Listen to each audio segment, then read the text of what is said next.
Oui, monsieur le maire, chers collègues, madame la première adjointe, vous savez que quand j'ai lu et le document de présentation et la maquette budgétaire, ça a suscité une forme d'étonnement chez moi. Premier étonnement, mais je m'imagine déjà la réponse, et vous l'avez dit, madame la première adjointe, un budget supplémentaire de petites factures. Les 13 millions, c'est d'ailleurs 15 de recettes supplémentaires. Peu de mouvements réels, sinon d'ailleurs que de remarquer que c'est zéro sur l'investissement, plus après un certain nombre d'éléments sur lesquels ça a suscité ma curiosité, et c'est le second point de mon intervention, et derrière des regrets. Étonnement parce que c'est rare d'avoir un si faible budget supplémentaire. À la limite, on aurait appelé ça une décision modificative numéro 1. Et quand je dis que je m'attends un peu à votre réponse, c'est de dire « Ah ben oui, mais vous savez, vous avez voté le budget au mois de mars, on n'est que 2 mois après, c'est normal que... » Mais enfin quand même.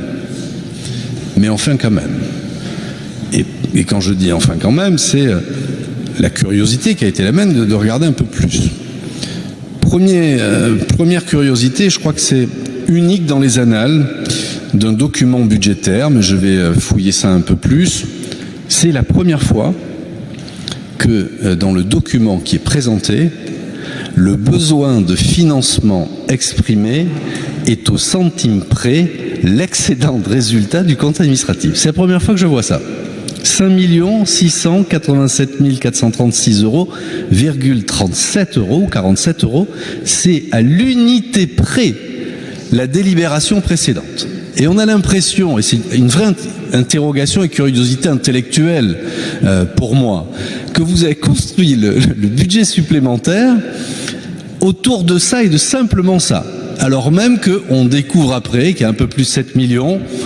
Je remarque d'ailleurs, et j'imagine que vous avez pris toutes les précautions là-dessus, mais que les 7 millions supplémentaires, vous anticipez une recette supplémentaire. Vous savez, moi, tant que la recette elle n'est pas notifiée, je me serais bien gardé de l'inscrire au budget. Je ne dirais pas que c'est une recette fictive, j'irai pas jusque-là, parce que j'imagine que vous avez pris vos précautions auprès de l'État ou des services fiscaux, mais anticiper une recette supplémentaire, c'est des fois un petit peu hasardeux.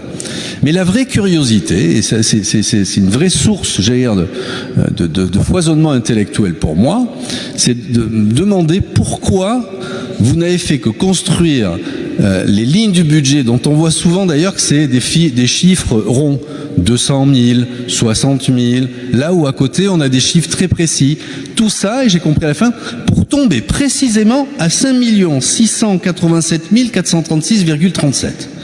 Donc, où vous manquez d'idées sur les déploiements de nouvelles dépenses, de nouvelles recettes, ou c'est un travail, j'allais dire, à minima, c'est de la seule comptabilité, mais c'est la première fois que je vois ça, en tout cas, sur une présentation formelle de maquette budgétaire, qu'on tombe à l'euro près, au centime d'euro près, que l'affectation du compte de résultat. Alors le débat peut paraître un peu technocratique, mais enfin quand même, ça révèle aussi un état d'esprit de votre part.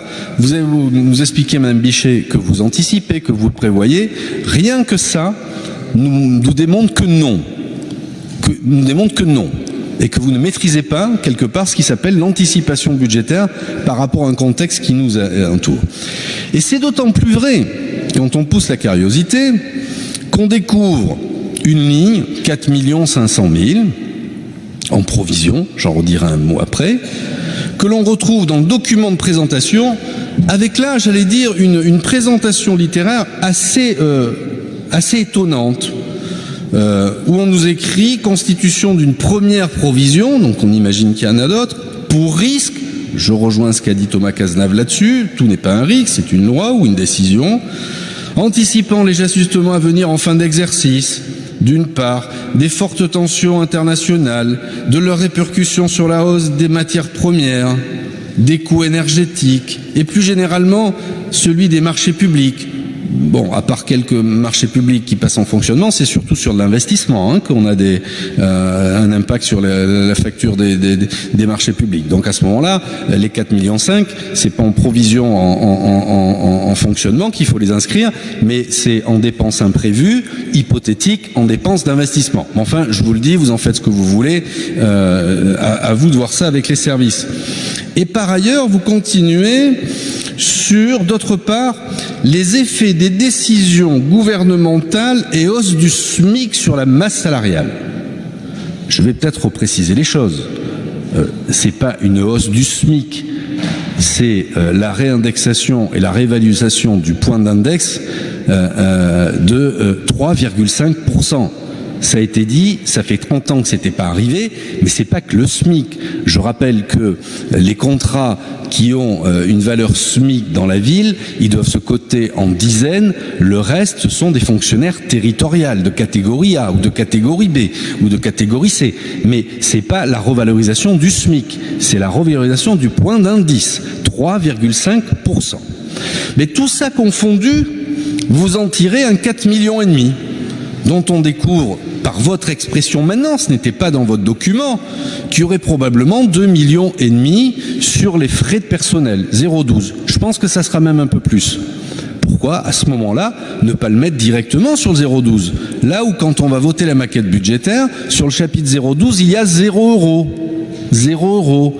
Donc vous l'inscrivez en provision. Et si je devais être tatillon, mais on n'est pas là pour faire du débat de maquette financière, c'est 4,5 millions, c'est pas sur l'article 68-15 qu'il faudrait le mettre, c'est sur l'article 68-75. C'est pas très grave, mais je préfère vous le dire, parce qu'il y a effectivement ce qui relève de charges courantes, c'est la revalorisation du point d'index.